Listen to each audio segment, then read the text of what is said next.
Hello everyone, I'm Grandmaster Mon Hambleton and welcome back to Building Habits. In this series, I'm going to teach you some fundamental habits to improve your chess game instantly. Starting as if I'm a complete beginner, I'm going to climb up the ranks using only these simple habits.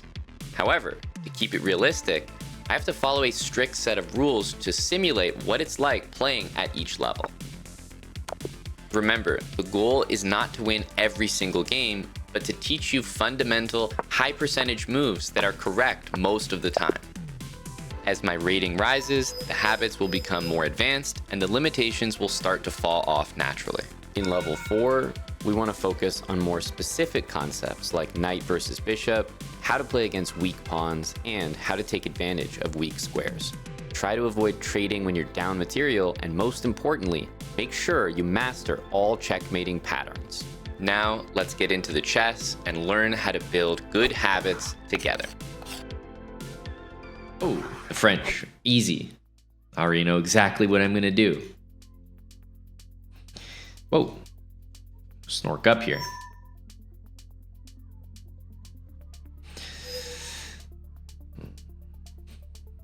Always a rook to the middle.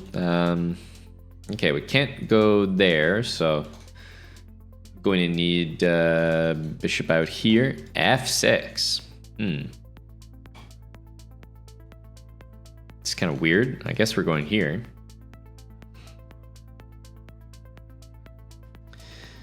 Bishop there. I mean, I guess he's got to take that way. Let's go here just for now. It's a move we know we want to do, so maybe it's fine.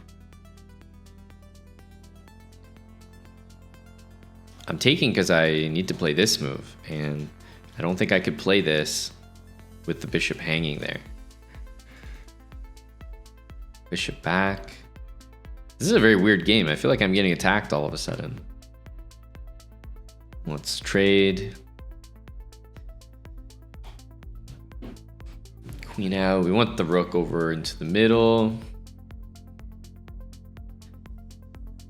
All right.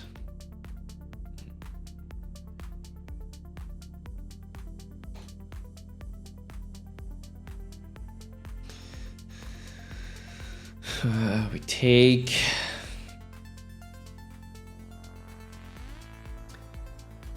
Knight here. What comes next?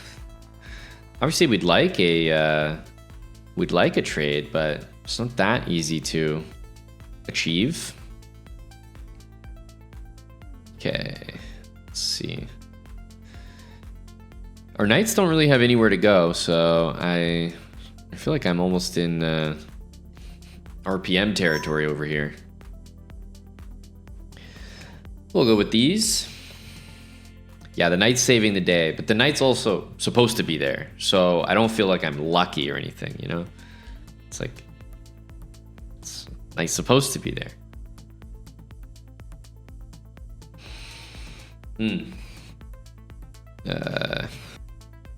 What to do? I mean, he's attacking a pawn that I can't even move my my knight because I needed to defend mate. Very annoying. I feel like at this point the pawn is all I've got, so move in the center that does defend. I don't know if I'm going to be able to hang on to it for the entire game though. Okay, what? That is not the move I wanted to see. I missed that. I thought he was attacking this, but this honestly looks more dangerous, right? Queen h6, goddamn. Well, he's threatening checkmate, so I almost have to, what, like move my king or something? Yeah, I got nothing to do here.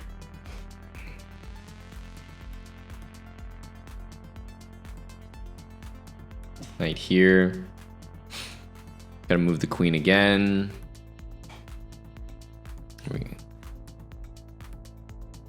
So this, we can bring our knight back, I guess. That's That's something. I feel like if I go here, the rook can also make it there. Maybe this.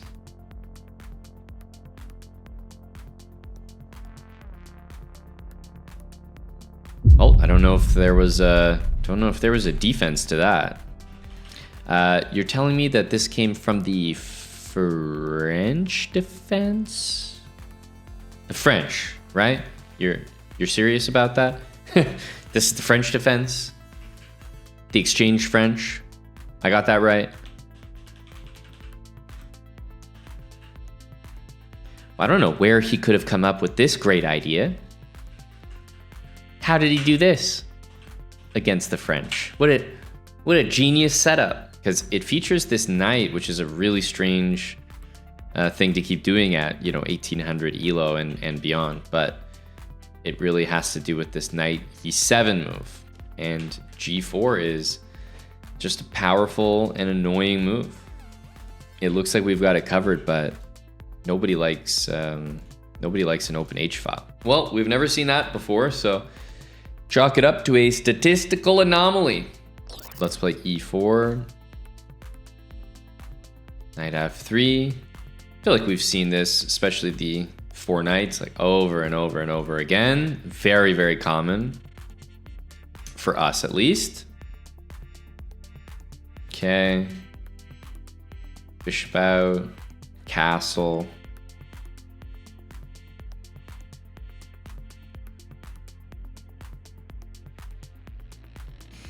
Snork up. Bishop, rooks. Oh, okay. We have a central pawn move.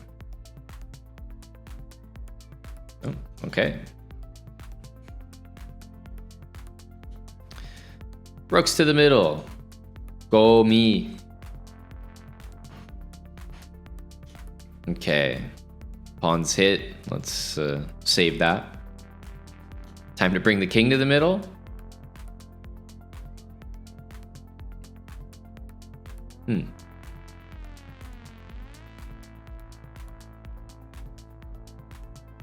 Trades. Now, we actually haven't had this endgame before, but I guess we can talk about this. Same color bishops.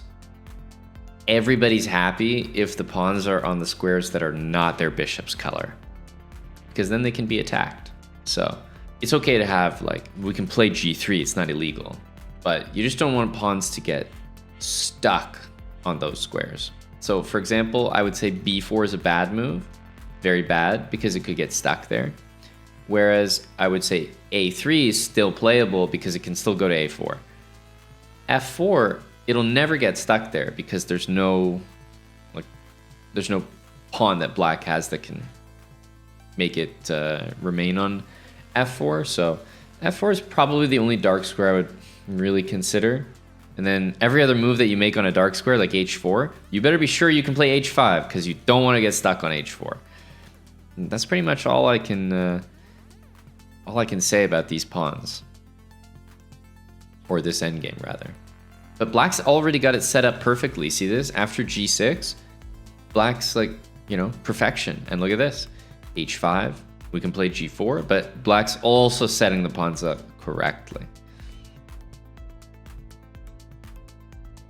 Definitely. Oh, I was gonna say we're definitely gonna see g6, but we don't. We see g5. Based on what we just said, I think you'll be able to tell that this move is quite bad. Not only is it nice for us to have a protected pass pawn, but when you see this, it just means for the rest of the game, it's a pawn I can attack. Now, obviously, he can defend it, but the fact that it's a pawn that we can attack is very comfortable. It just means that we can always attack, he always has to defend, whereas my pawns, I don't have to worry about them. So I would say that was a mistake, definitely. Not a game-losing mistake, but just a not what you're supposed to do mistake. Bishop goes back. I would say for the most part, pawns on light squares are still reasonable moves. We have this to force the king back, which is pretty nice, but mainly I'm just going to be hanging around that pawn. Again, I don't want to play that. If black puts a pawn on a dark square, again, that would be another mistake. Pawns are correct right now, and the reason that this is not a mistake is it can always go to a light square, right? There's no big concern. Stay central here. Okay, so we're gonna move our bishop, and I'd actually like to check the king if it goes back in the center, so I'm gonna be trying to do that. Now, what would be a decent move for black? B5 and C4, more light squares. What would be a bad move for black? Maybe D4, A5, these sorts of moves. So we see the bishop go here. Makes a lot of sense if you ask me. I would consider this. C3 is fine, but yeah, C3, B4, once again, I'm not a fan of. So in this case, I'll play C4, try to get myself a central square, and we are moderately successful. So yes, there's a pass pawn here, but I've got one as well, and I like that these pawns are all getting on dark squares slowly. Let's see if we can make use of that at all. Maybe we're threatening to move some pawns up here. He goes bishop there. I definitely like b4. It is a pawn on a dark square, but I think you can understand it's not going to be fixed there. So seems like a fine move. So we've got this one, and then we've also got a5, which is a pawn on a dark square, but clearly there's going to be a trade. The only way there's not a trade is if b5 happens. And if b5 happens, we take, and we have a pass pawn all the way over here, which seems like it would be pretty tough to deal with. So putting those two things together, one of these two pawn moves is going to be very good. I particularly like a5. Notice how none of my pawns are any concern. I can sit here and make a draw in my sleep. Like, I can shuffle the bishop. It's just a non-issue.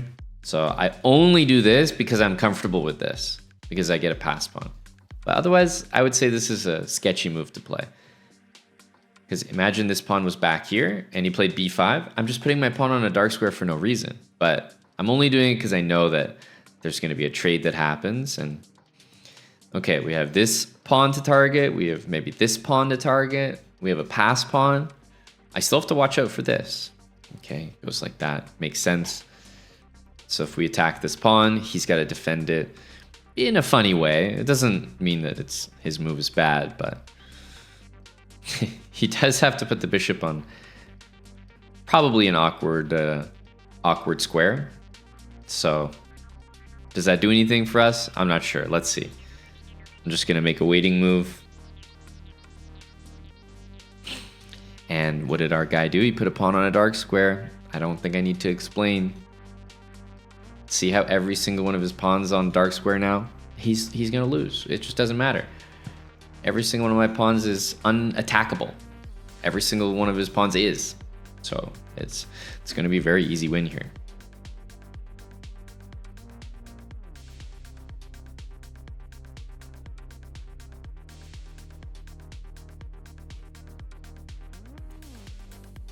Just gonna collect my pawn and go back. Now he's moving here. Maybe we can collect. I'm just taking everything. There's nothing I'm not taking at this point. We can take this one, but obviously with the cheeky threats there, I'm starting to get a little bit nervous. Gonna get out of that nasty threat. Great idea by him. I think at this point, we don't need to be instructive about the bishops. I feel like we've already shown a pretty good endgame. So, hopefully. Yes, push. Secure. Oh, shoot. Okay, just kidding. One of these will queen, right? Surely. Okay.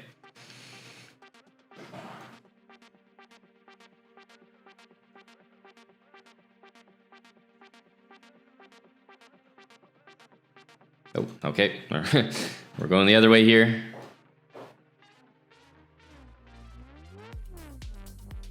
All right, and we've got the last 3 moves. Is it enough? Yes, it is.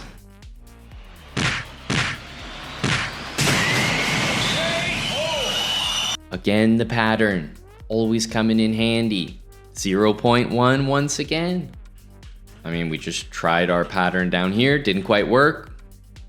Okay, tried our pattern on the other square, and it worked. There was no guarantee that it would, so there's no witchcraft here.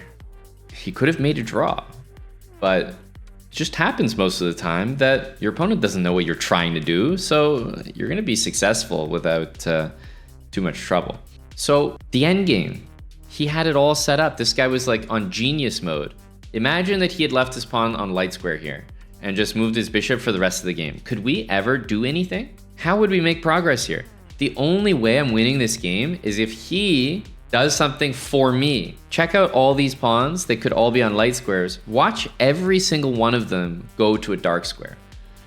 Starts with this one, then this one, then this one, then this one. He takes, then this one. So every single pawn moved to a dark square. Every single one of my pawns moves to a light square. It's that simple. Bishop and knight end games, bishop and bishop end games. You just don't want to be the guy that has a bunch of pawns that can be attacked. Like he's stuck defending every single one of these pawns instead of doing anything offensive. Even if you don't win it, I'm not saying you're going to win it every time, but you certainly shouldn't lose it. If you put your pawns all like this, how can you possibly lose? Like I could just literally move my bishop back and forth. I'm not going to lose.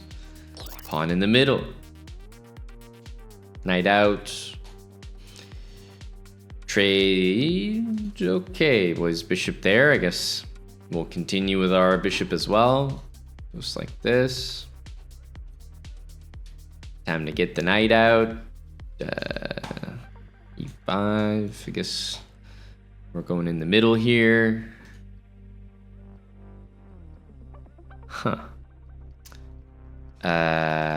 We don't have a square. My opponent said, "Where are you going, sweetie?"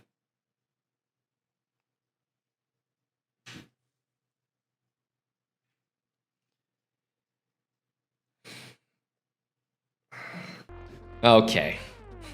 Okay, pal. Think you're funny, don't you?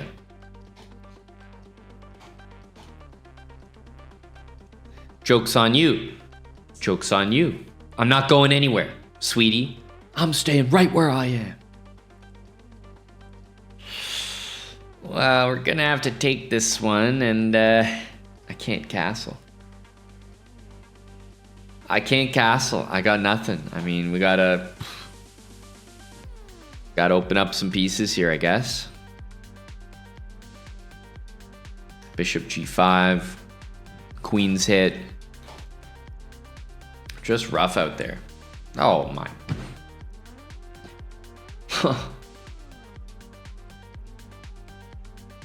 Just sick. Sick, sick, sick.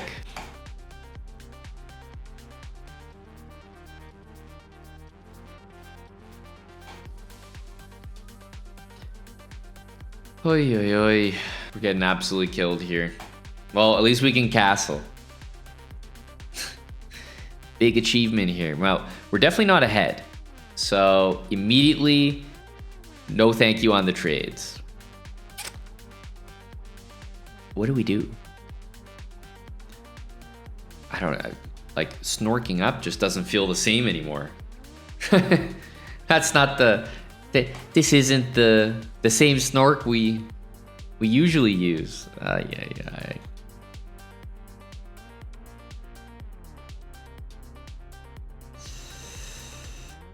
This bishop is stuck.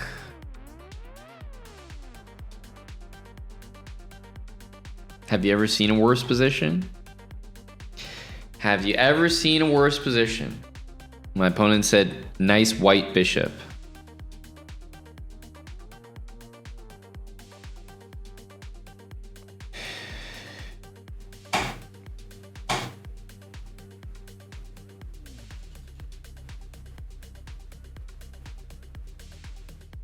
I have nothing to do. I have nothing to do.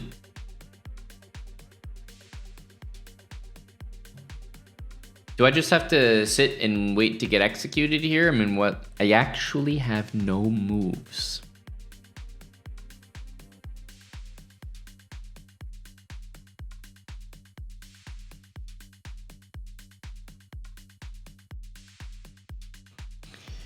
Oh man, getting hit with red dots all over the place. Oh, okay. Thank goodness he moved. But I was about to just, okay. We actually got some moves here. It's a little threat. First one of the game for me. And then maybe we could move this. Could we move it? Could we develop this bishop? Is it true? Is it real? Are we developing this piece? Holy moly! Oh my goodness.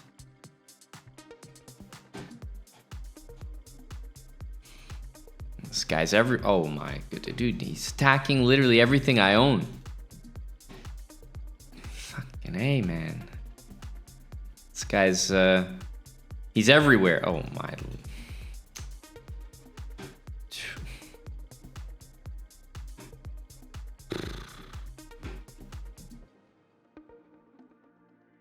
Goodness. This guy's got everything.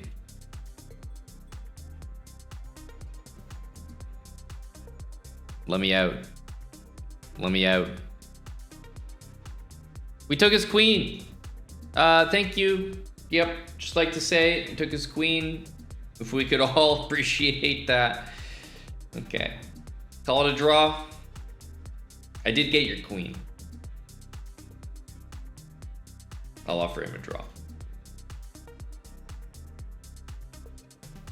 He'll surely accept it.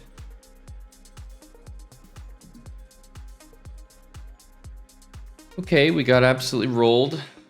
Probably the most one-sided game, the entire thing. What the flying hell happened here?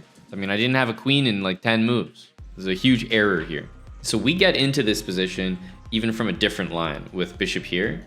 So it feels like bishop c5 we have to include.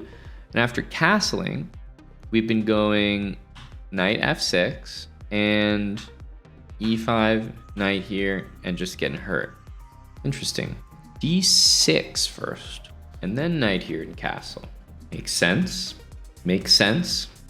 I mean, it's hardly a big adjustment, is the move we would play anyway, but just in a different order. And if knight here, knight e5. And then we can tell him to get out of here with h6. Okay, I'm happy with that. I think we take that one going forward. Okay, let's continue. Into the center. Oh my goodness. Really? Really, bro? Like, I feel if I don't let him play bishop c4, he's gonna like have a conniption. So let me play knight c6 just to let him, you know. Okay, there you go. You had a good time there, bud? All right. Okay, cool. Bishop out. What happened to taking it easy here? I let you play bishop c4. This is no way to thank me. g4. Well, we've talked about this. We know exactly what the lad's up to. He wants to play g5. So, how can we prevent this? Let's think here. We have h6, snorking up. It's pretty damn nice, right? Nothing wrong with that. And otherwise, we can't really prevent it. So we'd be looking at moves to allow it, but then be able to move our knight somewhere. And right now we can't because of this. So for example, castling is another pseudo solution. So let's snork up first, you know? Snork. Really?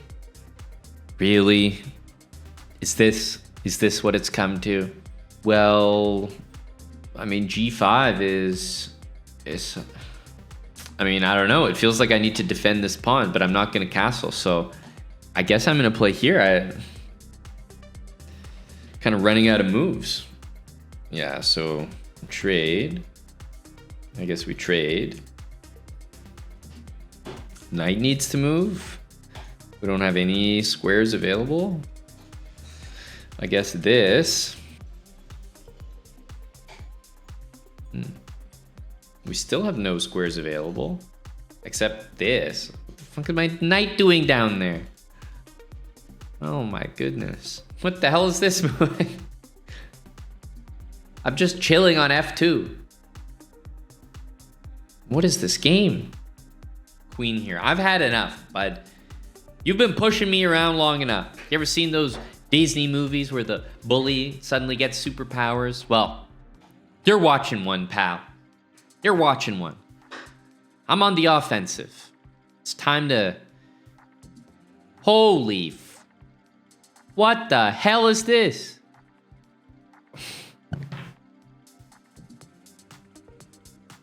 What the fuck? D4 is crazy. This is covered. This is covered. No. You got to be kidding me. We got to hit the lab, and you know, this is something I never want to see for the rest of my life. You got to hit the lab hard here. Got to save my queen. Oh my god, we don't even have nothing here. Oh my god. Well, here we go, guys. Clap it up. Clap it up for me. Just want to let you know that I've gotten rid of the attack with a knight on h1. Wow.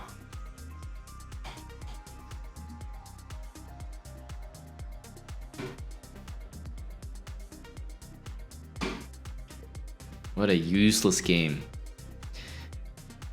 What a useless game. Knight's completely trapped. Goodness. Pissing me off here.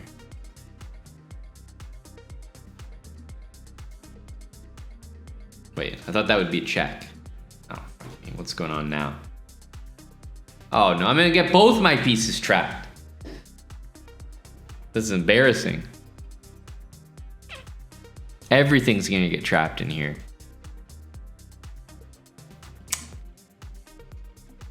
Yeah.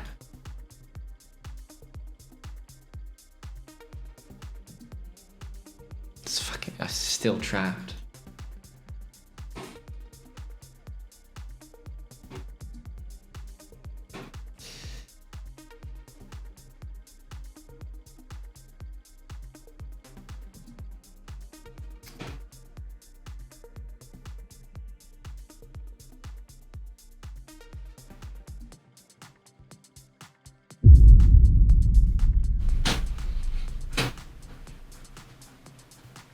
Let's go. Not bad at all. Not bad at all. Okay. Beautifully done. That's why we keep the stick on the ice. I'm tired of listening. These clowns in chat telling me, oh, don't need to keep the stick on the ice. Don't need to keep the stick on the ice. Look at this game right here. Are you kidding me? Are you kidding me? Yes, absolutely. And well, looks like we managed to draw there, so yeah, nothing to look at. Don't need to check that over again. All right, into the center. The knight, and oh, we haven't seen this move in a while. Yeah. We'll go with d4. And knight out. We want to get the bishop, castle. This looks like it's going to be a pretty easy opening. Snork up here. Rook to the middle. Bishop into the center as well. Oh, okay. d5's a bit strange, but sure. Okay, take that. Bishop, I guess, will stay hitting the center with this. This is an isolated pawn here. There's no pawns beside it, which means I basically want to leave it as an isolated pawn and control the square in front, which means I would be like pretty much never playing a move like this because it helps the pawn protect it. I would like to leave this knight here. So immediately I think of moves like this, just simple moves to protect the piece, and I never want to give up this square. So we'll see if I can manage that. It might not be easy, but my next moves I'd like to be thinking about the d4 square. And I'm not interested in taking. I'd be very interested if he took me. He goes here. I don't really care about that, to be honest. I'm just going to stick with my plan. Capture towards the middle. All about this square right here.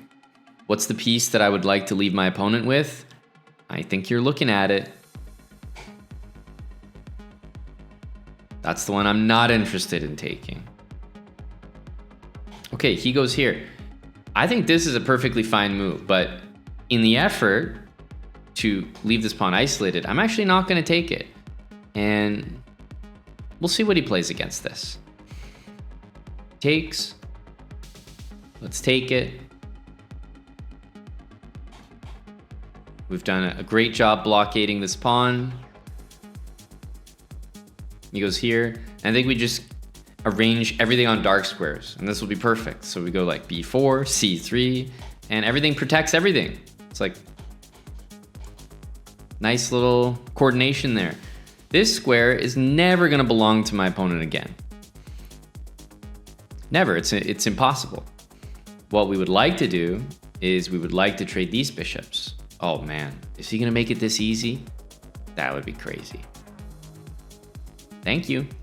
I think this makes my life a lot easier. Look at this knight. Look at this bishop. We talked about knights against bishops. We've got pawns, knight. Good. Opposite of the bishop. And the bishop has same color pawns. It's terrible. Now we just want to trade the queen. If we could do that, that would be great. I'm pretty much never going to play this move. So I'm doing this to play queen to e5 perhaps. And let's see if we can take it to that endgame, especially if we see a move like this. We could see an endgame very quickly develop. He goes here. Once again, I'm not interested in taking. We better be winning like a rook or something. So let's trade the queens. We have light squared bishop, which means I want dark square pawns. And once I trade the queens, my king can come to the middle. I can put the pawns on dark squares. That'll be my plan. Okay, let's take that. Okay, goes bishop d3. I mean, yeah, there's a pawn to take in the middle of the board, but I'm not gonna lie to you guys. If you take here and you allow your opponent to get some counterplay, I can't say for sure that we're gonna end up on top there. So I would much rather be in this position without any entry points for him and just sit here and stick to my dark square plan. And yes, please trade the rooks. My opponent, if you're listening, let's trade rooks. We're going dark square pawns. Now this is a good example. It's a move on a light square, but I know that I'm gonna be able to play onto a dark square next. At least that's my plan. There we go. All dark squares. It's too easy.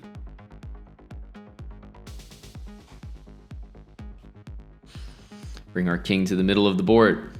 Now, how are we gonna get this rook trade? I do not know. We could move this rook down. I honestly want to leave it there and continue to bring our pieces in. But let's see what happens if we play this. Definitely a concern that he might just lose the game right here. So hopefully he makes like a bishop move would make some sense. It's a shame, but hopefully you're able to already see the dominance of the knight over the bishop there. It's that easy. Pawns opposite color of the bishop. Wow, all of a sudden we're winning. All right, we go to the next one. That was a big blunder there, losing the whole rook and the game. Let's go e4. Oh my god, guy's out immediately with this. Let's... Jeez, everyone is like non-stop here, guys. What the... Like, I don't even recognize things anymore. Let's get our king castled. Yeah, we want to snork up here. Both bishops hitting the center. The rooks are coming to join the middle. Bishop here. Okay. Need to get the pieces over. We could put this rook here because it is on the open file. H6. Let's ask the bishop what's up. And I wonder what now. Maybe the knight into the middle of the board? It's possible. Offer him to trade. Yeah, everyone's playing bullet against me. I definitely thrown off. Okay, we have some trades to make. All right, now this pawn here is definitely a weak pawn. It has a name. It's called a backwards pawn. But yeah, backwards pawn, if it can move, will be pretty effective. So immediately I can tell that this move is going to be pretty much the best.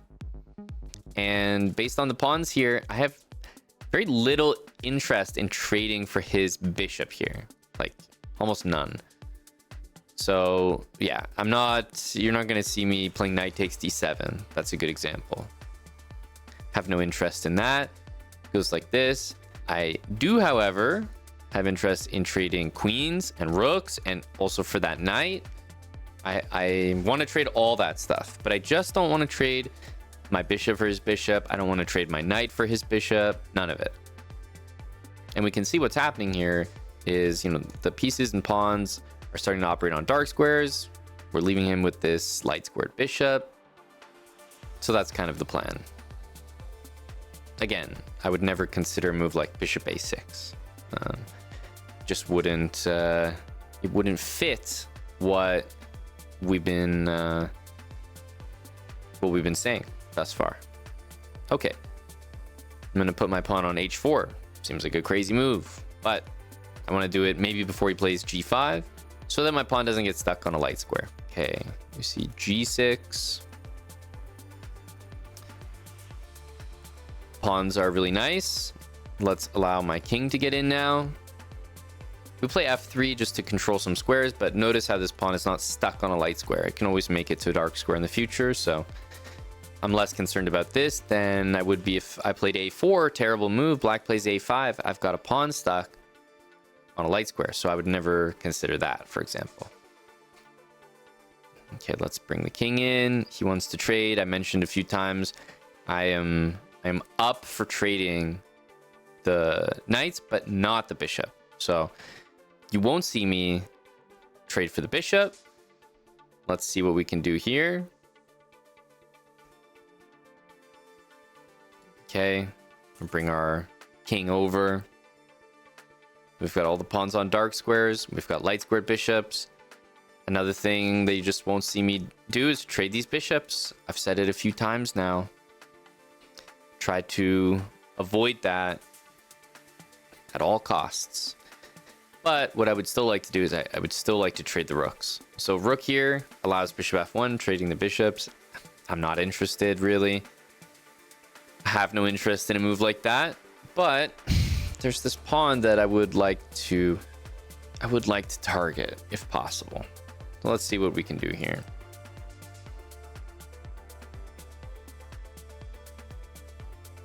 Okay, pawn on a dark square is not going to be particularly difficult for me to do. I think we want to guard this pawn here. And remember, bishop there, have no interest in taking. What I'm desperate to do is I'm desperate to trade rooks with him. I don't know if I can. I don't know if he's going to agree to this.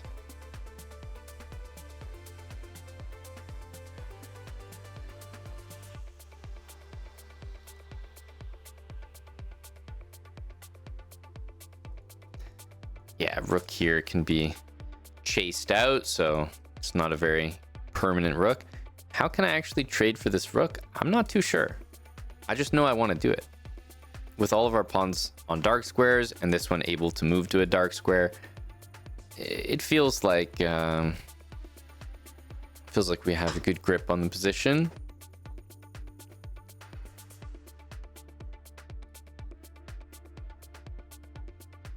Okay, that's my trade offer.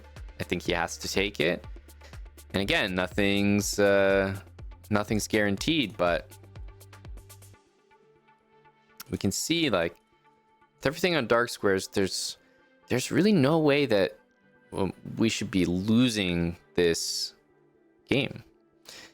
It's impossible, really. We can lose it on time. This is true, but it is actually impossible to lose the game otherwise. So we have a pass pawn here. We can move the bishop out of the way somewhere. Yeah, so just want to get out of the way. And he's going to go back. Now, it's clear that if we push and push, that he's going to have some way to catch us there. So might not be the answer. Let's make a waiting move and see what he wants to do first. Okay, goes here. Well, we have a whole other side of the board here that I'm pretty interested in playing on. Very obvious move. I am gonna make a fancy move here, bishop e2. Instead of taking, my opponent pre-moves expecting the capture, so the game just ends. But bishop e2 to take. The double pawns are irrelevant. My one pawn holds them all, and we would just have two outside pass pawns, which would be pretty easy. But it's really not my it's not my opponent's fault. It's the position. The position is not something that you can do anything with. Your pawns are all the same color as the bishop. I mean, it's it's not his fault. Like the game is even. We just had obviously we played a very good positional game, but it's mainly just to show that a single pawn weakness and making sure that you know exactly which piece you don't want to trade off. All I really went with was those two things for the whole game, and we were able to get a good result. So of course the moves that we played were not simple, but if the move bishop f5 was played, for example, I think playing the move bishop d1 could be a nice reply. Obviously, him doubling the pawns like that, and we'd have lots of targets. I don't think he'd ever consider it. Same for us. If he's going to offer a draw like this, of course, we would play on by taking. But you get the point. I'm not interested in trading it. I'm very interested in trading rooks. And this one weakness pretty much just decided the entire game. Bishop e4? Yeah, I would probably just decline. Again, we're not interested in taking. That's what I've been saying. Well, if only the bishops are on the board, it's going to be the end game that we just had, where every single pawn that black has is a pawn I can attack, and every single pawn I have is a pawn he can't attack. So it's just the most risk-free endgame. So if I have the rooks on the board, okay, I can attack some of his pawns, but he can also attack some of mine. It's not a one-way street. If it's a bishop endgame, it's a one-way street. I literally can't lose the game. Like I said, I can flag it, but once we traded the rooks, it's just impossible. Like, I could sit here and dance in circles with my bishop, and he could never make a threat the entire game. Thanks for playing. Obviously, you must have known the series or recognized the name. Sorry that we had to take you out like that, buddy. It was a reasonably instructive game in the end that was created out of this one. Mainly just the pawns ending up all on light squares with a light squared bishop was not the right way to do things. So hopefully something to learn from on your end as well. Okay, yeah, we do match that, then we bring the knight out, the bishop. We don't mind taking that. e6. Oh. Well, that's a little annoying, isn't it? Okay, we'll just ignore that.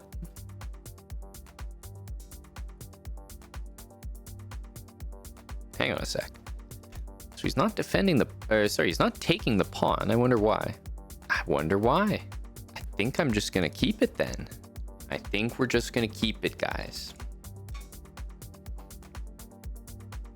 Okay, this one to just repel the queen, and okay, now at least we can get back to our habits, like taking, like knight e4. He's just gonna trade. Let's take that. Simple castle. I think this is all we're looking to do here. Okay, hang on a sec, pal. What's this all about? What's this all about?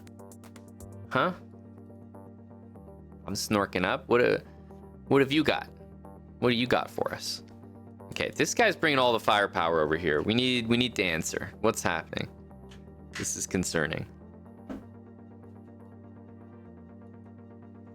This is not easy. This is not easy. Something I hope to leave everyone with, you know, prior to maybe 2000, prior to the end of the series, is how much more comfortable it feels defending when your f-pawn is moved up, either to f6 or f5. Like, even f5 here would make me feel a lot more at home. We could say f6. You know, you get to trade. I get it. f6, probably a bit of a better move here. But even f5, it's just, not only does it kill this diagonal, but it gives you an escape square to run away.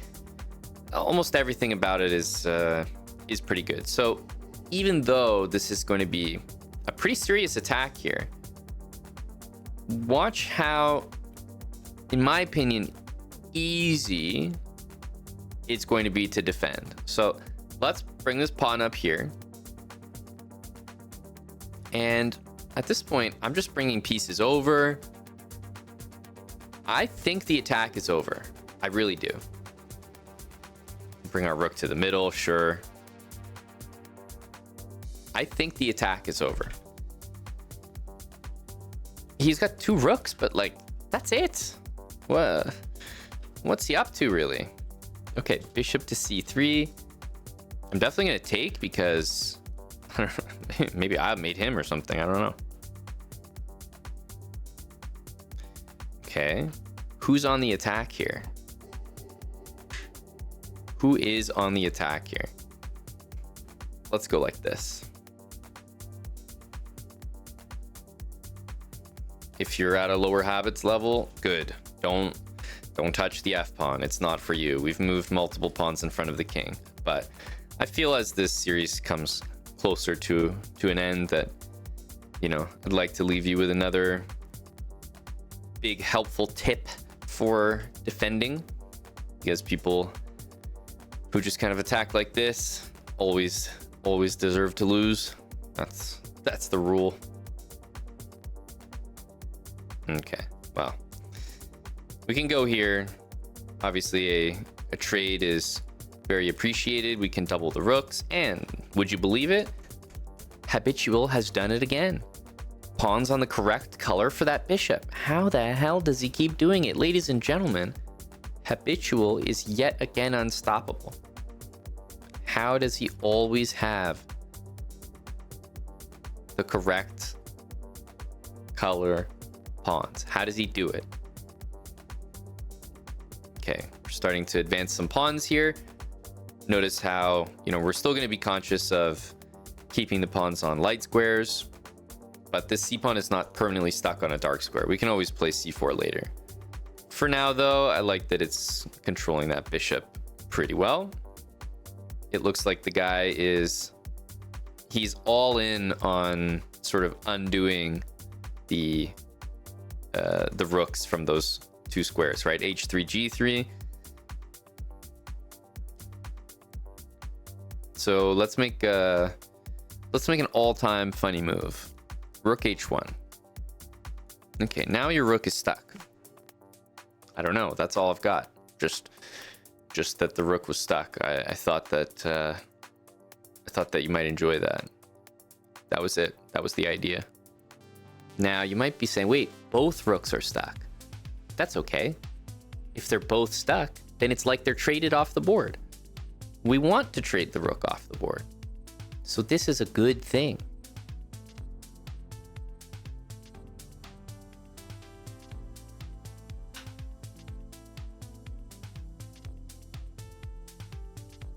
I'm thinking this one. We can also maybe continue like that. I like.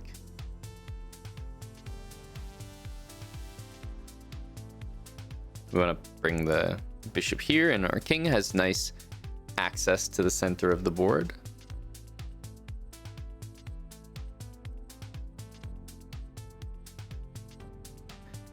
Well, we'll happily take. Happily, I said. Rook here. Very nice move from our clever opponent. Let's see. Try to take something here. Well, the rook escaped. You have to credit the opponent for doing that. If you leave the rook there, there's just really, there's no hope. Like, position just can't be good. Now this pawn is attacked. I don't really see a way that we can defend that, so we'll just have to let that one go as well. Also, this is defended. Don't really see what we can do about that. I'm just gonna let that one go.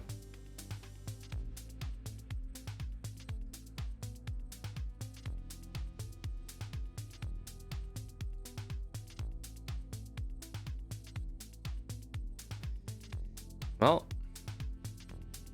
not experiencing a ton of success from these these situations.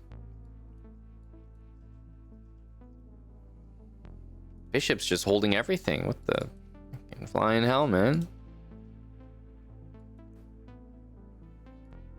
So pre-move this. This is a safe move, right? Yeah, because it's on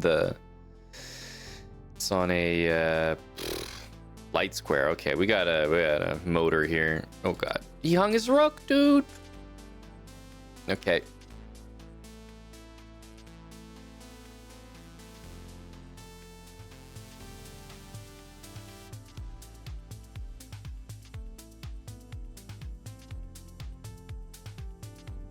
That's what I'm talking about right there. That's what I'm talking about right there. The habits coming in clutch. At some point, you just gotta throw caution to the wind and just pre-move. There we go.